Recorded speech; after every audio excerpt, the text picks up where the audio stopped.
생명의 말씀 요한일서에는 사도 요한이 쓴 서신입니다. 물론 사도 요한이 하나님의 말씀을 전하는 것이죠. 근데 이 말씀은 태초부터 있는 생명의 말씀이라는 겁니다. 태초, 우리가 이 땅에 태어나기 전부터 있던 말씀이 이제 우리가 태어나는 이곳에 도달한 거죠. 그래서 우리가 들은 바요. 하나님의 말씀을 듣죠. 지금도 듣고 계시고 또 눈으로 본 바요. 눈으로라고 하는 것은 육신의 눈이 아니라 믿음의 눈으로예요. 우리 성경에서는 믿음으로 받기 바랍니다. 믿음의 눈으로 본 바요. 자세히 보고 또 우리 손으로 만진 바라. 하나님의 말씀 우리에게 임할 때 추상적인 것이 아니에요. 이론이 아닙니다. 말씀은 살았고 활력이 있다고 하듯이 생명이 있는 말씀은 지금도 활발하게 움직이고 계세요. 저와 여러분을 이끌고 있는 생명의 말씀입니다. 말씀이 살았어요.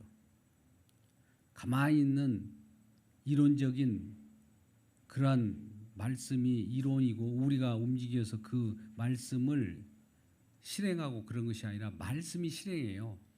우리는 가만히 있을지라도 말씀이 우리를 움직이게 하는 거죠. 말씀이 살았기 때문에. 그래서 죽어있는 생명도 소생케 하고 또 여러 가지 힘든 자들도 안식을 주고 병든 자도 치유하고 괴로움을 겪고 있는 자들에게 즐거움을 줄 수 있는 그런 말씀인 겁니다. 그래서 이 생명이 나타내신 바 된지라. 이 생명이 나타냈다. 이제 우리 말씀 가운데 우리 생명의 말씀이 생명인데 생명은 말씀 속에 있습니다. 말씀이 나타났으니까 말씀의 생명이 우리에게 임한 거죠. 그래서 나타내신 바 됐다. 생명이 나타낸 바 됐어.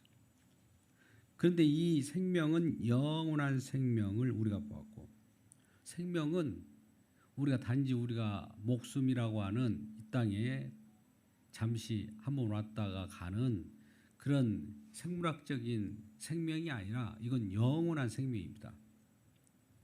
영원한 생명, 한시적인 목숨이 아니라 영원한 생명이에요. 우리가 한시적인 목숨도 얼마나 소중하게 여깁니까? 또 새로운 탄생한 생명이 있다면 얼마나 소중한 생명이라고 그래요. 요즘에 아이들을 생산하지 않기 때문에 생명이 탄생하지 않는다고 애달하는 사람들이 많이 있습니다. 그래요. 재앙은 생명이 탄생해야 되는데 생명이 탄생하지 않으면 재앙이에요. 뭐 두 번째 재앙은 가장 더 큰 재앙은 뭘까요?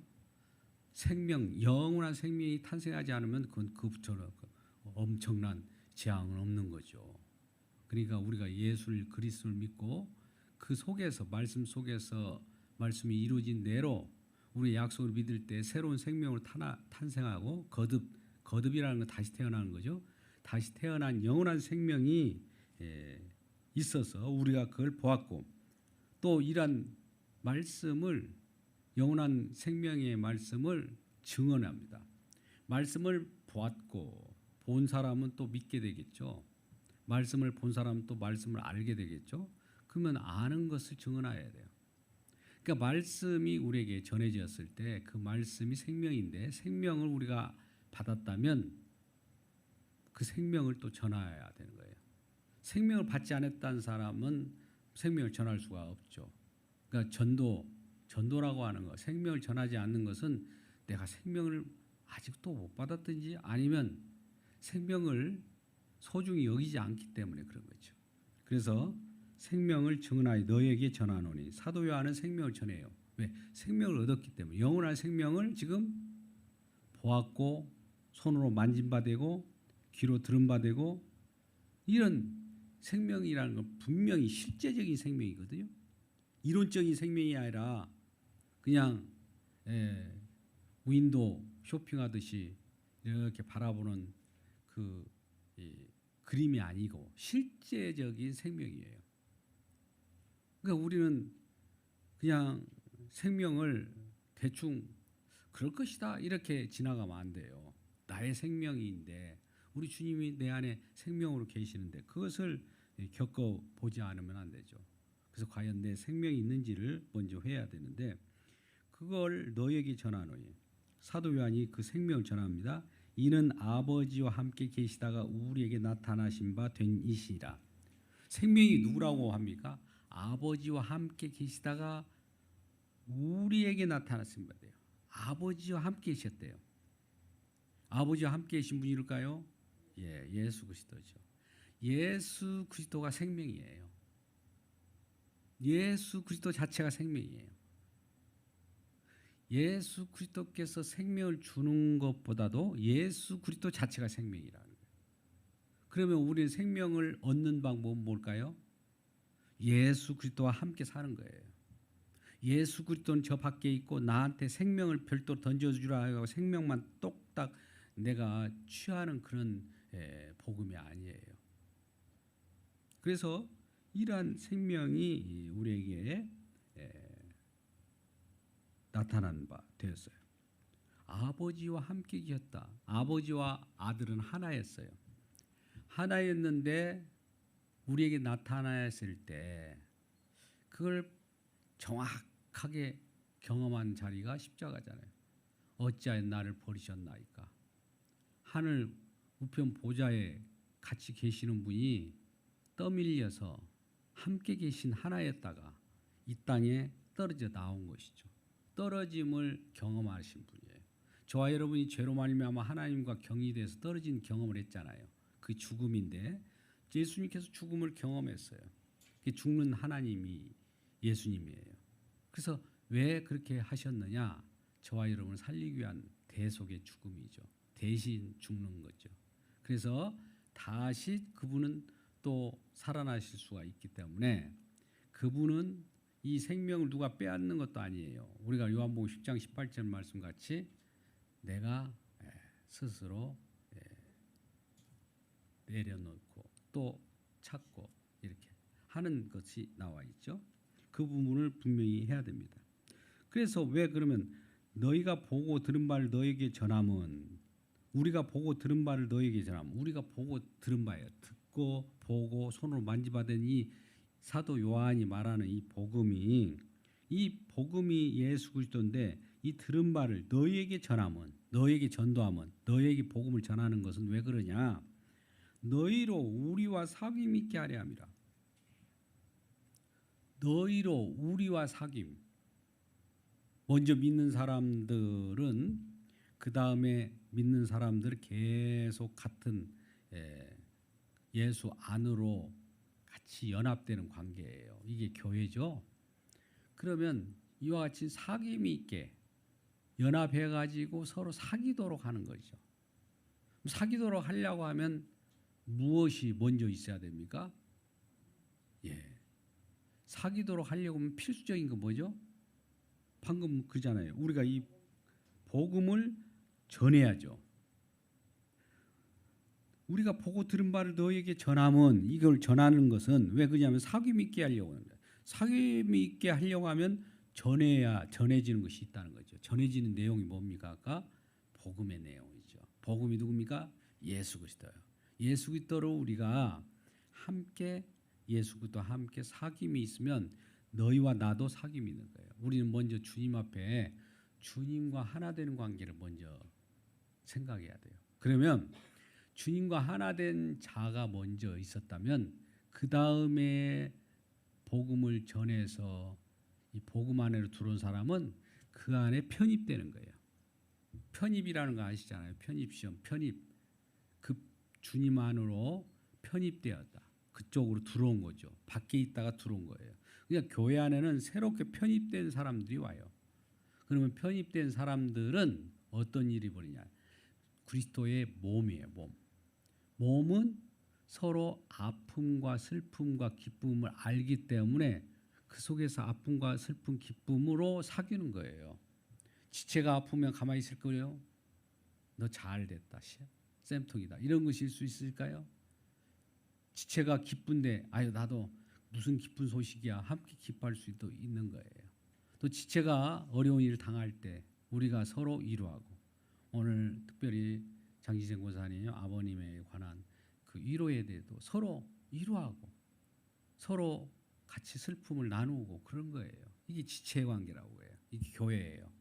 그런 것이 없다면은 복음을 아직 내가 덜 믿든지 아니면 전해진 것들이 아직 더 많이 나에게 아직도 충분하지 못하든지 이 둘 중에 하나예요. 그러니까 그럴 때마다 주님을 먼저 주님의 복음을 철저히 믿으면 이와 같은 내용들이 저절로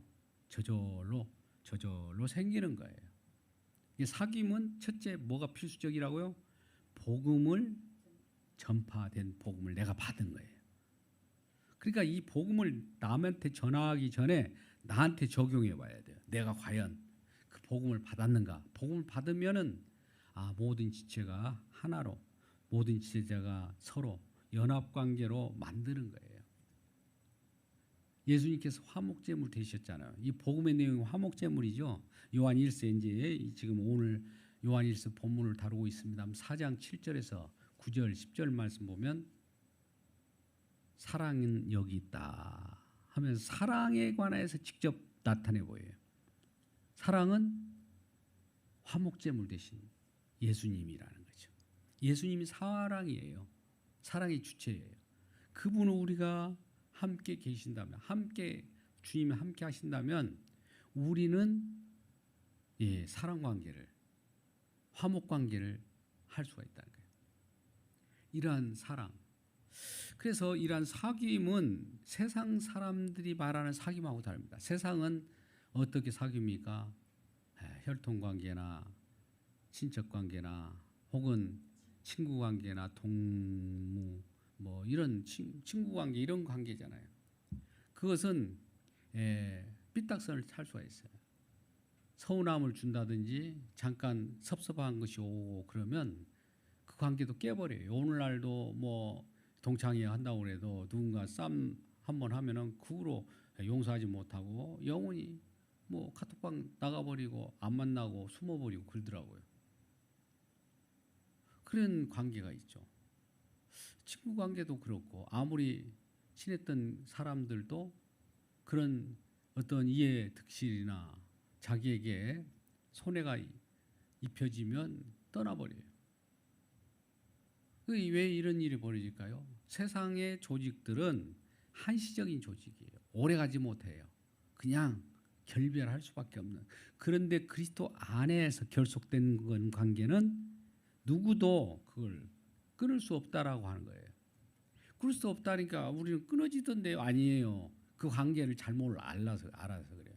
예수 그리스도 안에 온 사람들은 예수님께서 분명히 그 약속의 말씀을 했는데도 그것이 잘못됐다면 하나님의 약속의 말씀이 잘못된 거죠. 로마서 8장 39절 말씀 보세요. 사랑 관계가 어떤 관계인가? 어떤 피조물이라고 하는 이 세상의 모든 천사 이런 것도 피조물이잖아요. 사단도 피조물이죠. 사람들도 피조물이죠. 이런 것들이 와서 그 사랑을 끊으려도 끊을 수 없다고 그래요. 끊을 수 없는 관계가 그리스도 안에서 결속된 관계예요. 그러니까 저와 여러분 관계는 믿음의 가족 관계입니다. 세상에 우리는 제가 비유적으로 말씀합니다만 조금 결속을 하려고 의형제를 맺어요. 컵을 갖다 놓고 이 깽기를 물어서 피를 흘려요. 그래갖고 서로 컵에다 담궈서 그걸 같이 나눠 마셔요. 그래도 우리는 의형제야. 그래서 어디라도 다녀요. 실제로 혈통적인 형제는 아니더라도 그렇게 관계를 맺고. 그러면 여기는 어떤 관계일까요? 예수님께서 피로 맺은 관계예요. 그 피는 엄청난 효력이 있고 이 피는 누구도 그 피의 효력은 그 누구도 이걸 끊을 수가 없어요. 이 얘기는 우리가 창세기로 한번 들어가서 생각해 보자고요. 이 아담을 하나님 창조하시고 이런 아담으로부터 갈비뼈를 적출해서 또다시 아담에게 가져왔어요. 아담에게 가져왔다기보다 데려왔어요. 누굴까요? 여자죠. 그러니까 하와를 보면서 이 아담이 뭐라고요? 내 뼈 중에 뼈요 살 중에 살이로다. 이 말은 뭡니까? 아, 나네 그래요. 또 다른 나예요. 나의 나로부터 나갔으니까 내 갈비뼈가 나갔다가 다시 오잖아요. 본래 하나 되었다가 아까 그러잖아요. 예수님과 아버지는 하나였잖아요. 그죠? 예수님이 이 땅에 떨어질 때 어찌하여 나를 버리셨나이까. 떨어졌다가 다시 그 데려오니 이 아담이 내 뼈 중에 뼈고 살 중에 내 살이네, 내 뼈네, 나네 이렇게 얘기해요. 아버지도 그럴 거 아니에요. 예수님이 다시 이 땅에 오셔서 무슨 사역을 다 하시고 승천하실 때 아이고 나네 이렇게 할 거 아니에요. 그러면 교회도 마찬가지예요. 사귐이라는 거 이런 거예요. 또 다른 나예요. 지체가 하나 들어오면 아 나가 또 왔네. 새로운 사람이 와서 그리스도를 예수를 믿으면 예수 믿으면 예수님께서 믿게 했고 예수님이 그를 하나님의 자녀 지체라고 보면은 그 지체는 그대로 믿어야 해요. 아 예수님의 것으로 다 바뀐 거예요. 나도 예수님 것, 여러분도 예수님 것, 새로운 분도 예수님 것, 예수님 것으로 바뀌었기 때문에 우리는 하나. 아 하나네. 이게 하나됨을 말하는 것이 교회예요. 이럴 때 하나됨을 아는 거. 그래서 하나 됐을 때 그 우리가 고린도 전서나 이럴 때 그 지체 의식이 있어요.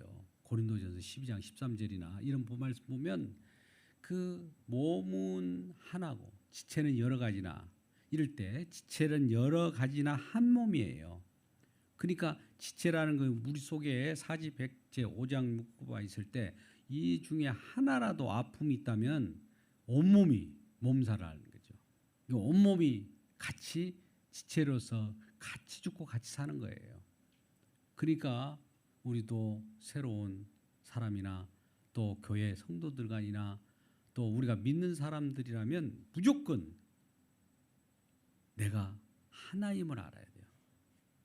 나도 주님께서 화목제물 돼가지고 나를 정말 죽어마땅한 나를 주님의 무슨 이유로 어떤 주님께서 큰 일을 행하셨기에 나를 이렇게 하나님의 품속으로 품어주셨는가 하나로 만들어주는가를 생각해야 돼요.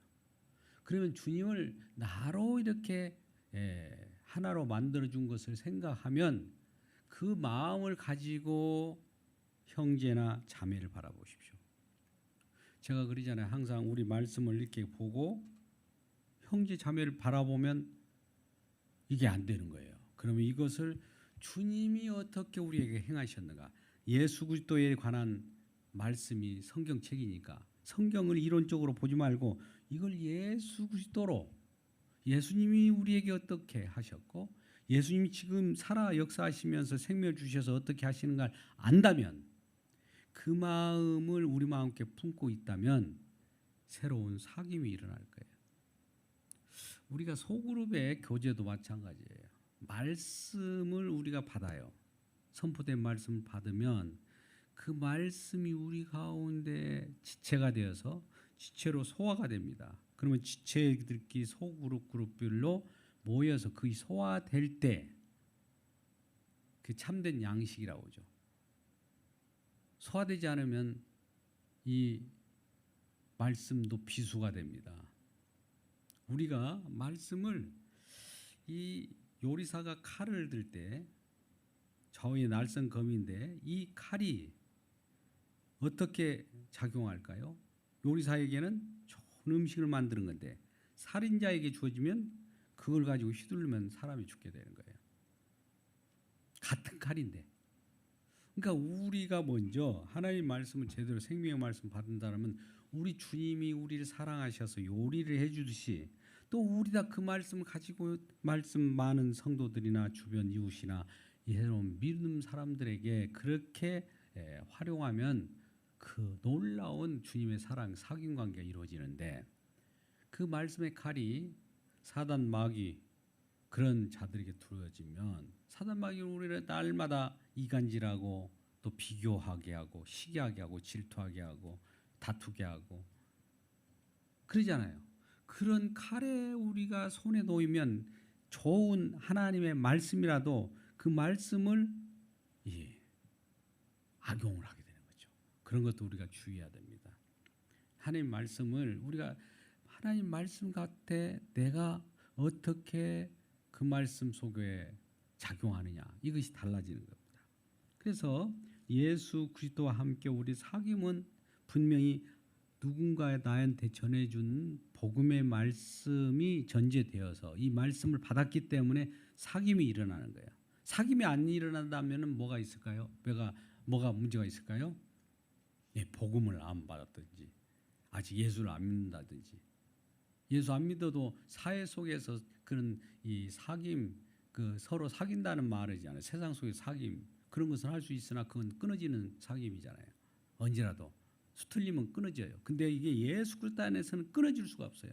끊어진다는 것이 말 그 자체가 되지 않는 겁니다. 우리가 끊으려고도 끊이지 않는 거예요. 그러니까 예수 그리스도 안에 들어온 지체들은 무조건 서로 용납하고 그 속에서 왜 우리는 이 사귐이 저해되는 일들이 벌어지느냐?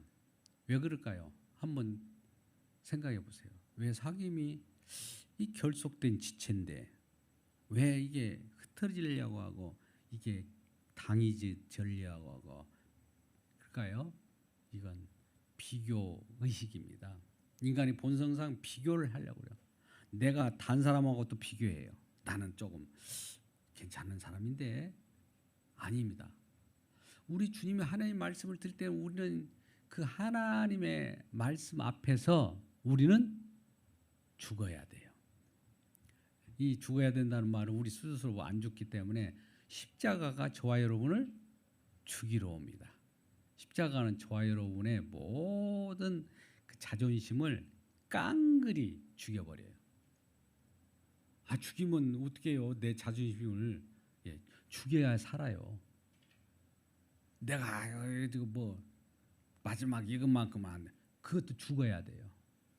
그래서 우리는 고린도후서 4장 10절 11절 말씀 가운데 내가 죽음에 넘기운다는 건 십자가에 내가 자신을 못 박으면 예수 그리스도가 삽니다. 예수 그리스도가 산다고. 예수 그리스도의 지체된 다른 성도들이나 같은 지체들도 같이 살아요. 예수의 몸은 교회잖아요. 교회 지체들이 사는 거예요. 내가 죽을 때. 죽는다는 것은 이 이방 종교들 불교 같은 데서는 또 자기를 비운다 막 이런 얘기잖아요. 우리 노력으로 그렇게 되는 것이 아니라 주님의 그 또 말씀이 임하여서 성령이 임하여서 예수 그리스도의 십자가를 적용시키고 십자가가 나한테 들이닥칠 때 내가 죽어져요. 혹은 기도할 때 내가 참 죽어져요. 그러면 그럴 때마다 내가 죽을 때 내가 없는데 내 자존심이 없는데 누구를 판단할 수 있을까요?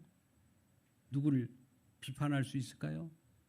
누구를 업신여길 수 있을까요? 안 그래요. 그래서 오히려 내가 하나님께 사랑을 받은 자로서 또 이 사랑이 넘치게 하기 위하여 사랑을 또 더하라고 하잖아요. 사랑을 더하라. 골로새서 있죠. 그러면 뭐라고요? 이것이 온전하게 매는 띠다. 점점 결속되는 거예요. 온전하게 떼는 띠.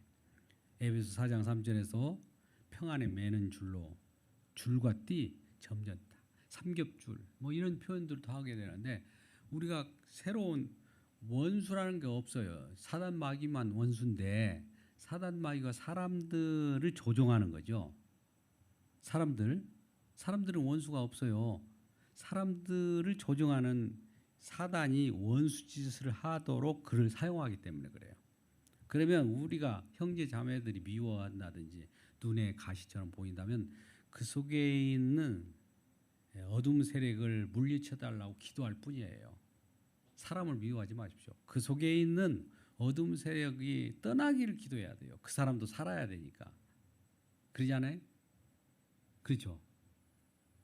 우리가 주변에 많은 격동하는 세력이 있다면 그 배후에는 분명히 그걸 하나 되는 것을 방해하고 또 하나 되는 것을 시기하는 거기 때문에 그래요. 아담이 결과적으로 하와를 짝을 만들어서 데려왔을 때 내 뼈 중에 뼈요 살 중에 살이라 이런 것들이 우리의 교회에도 마찬가지. 교회는 신부예요, 신부. 신부되는 교회가 우리 옛날에 이런 찬양을 많이 했는데 신부되는 교회가 신랑 대신 예수님 기다리는 거예요. 그러니까 교회는 신부예요. 여성 명사라고요. 교회라는 것은 여성 명사예요. 여성 명사로서 신부가 신랑을 기다리는 거죠. 뭐 신부의 단장을 해야 할 거 아니에요. 단장될 때는 서로 사귐이 있으면서 서로 내 분을 치르고 또 내가 화장도 하고 이쁘게 단장을 하는 거예요. 뭐 신랑 되신 분이 딱 와서 우리를 안고 그 속에서 우리를 품어주실 때 진정한 신부 되신 우리는 신랑 되신 예수님에 의해서 한 지체로서 그 속에서 어떤 사귐을 갖는 거예요. 사랑 사귐, 교제가 일어나는 거예요. 이러한 교제가 일어나길 바랍니다. 또 4절 우리가 이것을 쓰면 우리 기쁨이 충만하게 하려 함이라. 이것을 쓰면 지금 서신서를 쓰고 있잖아요. 그죠? 사도 요한이 이것을 쓰잖아요. 지금 쓰는 이유는 그거 똑같아요. 우리 기쁨이 충만하게 하라고. 기쁨이 충만하게. 자, 사귐이 있어야 기쁨이 있는 거예요.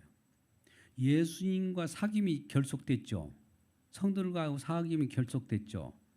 그런데 이 기쁨은 세상에서 말하는 기쁨과는 달라요. 생명을 얻었기 때문에 얼마나 기쁘겠어요. 이 세상 그 어떤 기적보다도 믿음으로 영원한 생명을 내가 생명 속으로 들어왔다는 이 사실, 생명을 얻었다는 이 사실은 얼마나 기쁘냐 이거예요. 이걸 누구하고 바꾸겠어요, 이걸.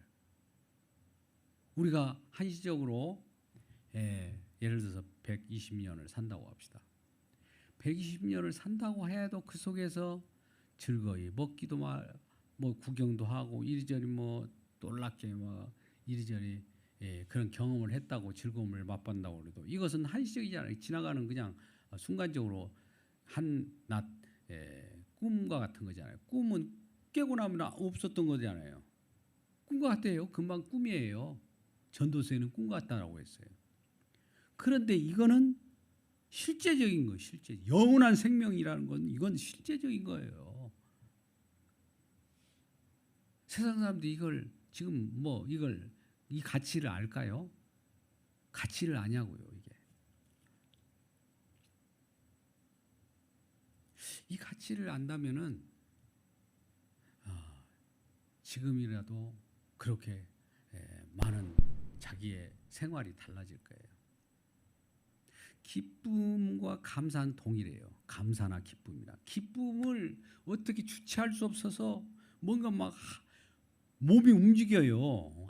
가만히 있고 뭐 멈추고 그럴 거 없어요. 너 왜 기쁨을 왜 안 갖고 기뻐봐 이렇게 말하지 않아도 스스로 막 기뻐서 말리려도 기뻐할 수밖에 없어요. 그 기쁨을 어떻게 하겠어요?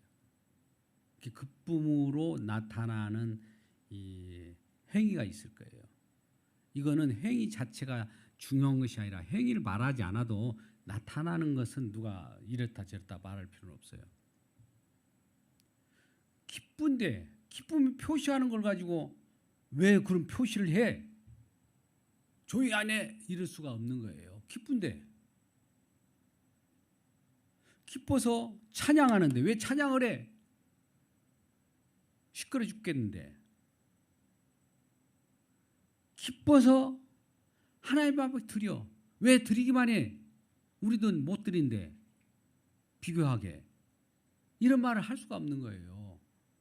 그냥 각자 기쁜 대로 찬양하고 기쁜 대로 이것저것도 하고 기쁜 대로 하는 걸 그래 너도 기쁘고 나도 기쁘구나 서로 기쁘네 이런 것들이 나타나는 거예요. 이 기쁨은 사귐이 있을 때 기쁨이 나타나는 거예요. 사귐이 있을 때 감사가 나타나는 거예요. 그러면 사귐은 어떨 때 사귐이 있다고요? 복음을 전해 들어야 되는 거고. 복음. 우리가 전한 복음 때문에 이 복음으로 인하여 사귐이 발생했다고요. 복음으로 인하여 영생이 일어났다고요. 복음으로 인하여 예수님과 사귐이 일어나고 우리와 사귐이 일어나고 복음으로 인하여 결과적으로 사귐이 생기다 보니까 사귐의 결과가 뭐가 되겠어요? 우리 기쁨인 거예요. 감사한 거예요. 이런 감사는 2026년 이후가 되기를 바랍니다. 할렐루야. 오늘 본문의 말씀이 요한일서의 도입부인데요. 이 사랑의 사도라고 칭할 정도 이 사도 요한은 사랑이 넘쳐 흘러요. 그 자체가 막 사랑이에요. 우리도 걸어다닐 때 저 사랑 걸어가네, 사랑이 걸어가네 이런 말씀을 드려야 돼요. 이야, 저 사람이 지금 사랑이 지나가면 사랑이 나타나겠다. 사랑, 나도 사랑 경험하고 싶은데 이런 사귐이 있어야 사람들이 사랑을 경험하고 싶어하죠. 사귐을 갖기를 또 원하고 사귐이라는 건 세상 사귐하고 다르다고 했죠. 그럴 때 우리 그 원천이 어디에 왔다고? 복음이라는 거예요. 내가 전한 복음은 실제적인 거라는 거예요. 그냥 아이고 그러고 또 안 그럴 수도 있고 뭐 그런 것이 아니라 실제적인 거예요. 실제적인 복음은 실제적인 것이지 이론이 아니란 말이에요. 그래서 우리 교회도 이론은 많이 다 누구보다도 잘 알아요. 실제적인 것이 안 나타날 때 이게 참 문제가 되는데 이제 실제적인 내용들을 가지고 이제 우리 주님께서 이 가운데 놀랍게 역사할 거예요. 그 동안에 가지고 있는 그 아는 것, 그 아는 것이 내용으로 살아있는 것으로 채워 넣을 수 있는 그러한 이제 2026년이 될 것으로 보여집니다. 그래서 이러한 사귐의 관계 속에서 태초부터 우리가 태어나기 때부터 말씀이 생명의 말씀이 우리 가운데 들어왔기 때문에 그 어떤 것보다도 우리가 잠깐 소멸되어서 사라지는 그 생명이 아니에요.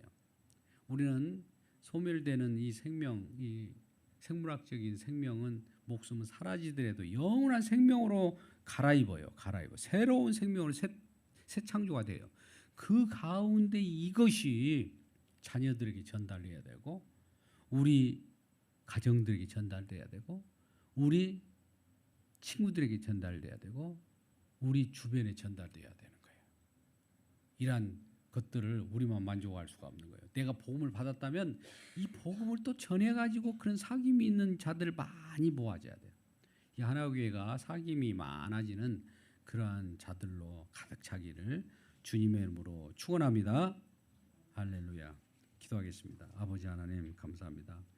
요한일서가 우리가 시작되는 오늘 2026년 수요 예배입니다. 아버지께서 우리와 함께 계셔서 진정한 사귐, 소그룹을 통하여 지체됨을 알고 지체를 위하여 기도하고 서로 사귐이 있고 서로 아픔과 슬픔을 나누며 또 그 속에서 주님께서 하신 일을 통해서 생명을 우리가 소유하며 영원한 생명을 얻은 자로서 기쁨을 누리게 하여 주옵소서. 그러한 기쁨이 누려질 때 우리 주변에 많은 사람들이 이러한 하나교회 모든 성도들을 통해서 이곳에 오고 싶어하고 서로 기뻐하고 서로 사귀고 싶어하는 그 마음이 있게 하여 주시옵소서. 예수님의 이름으로 기도드리옵나이다. 아멘.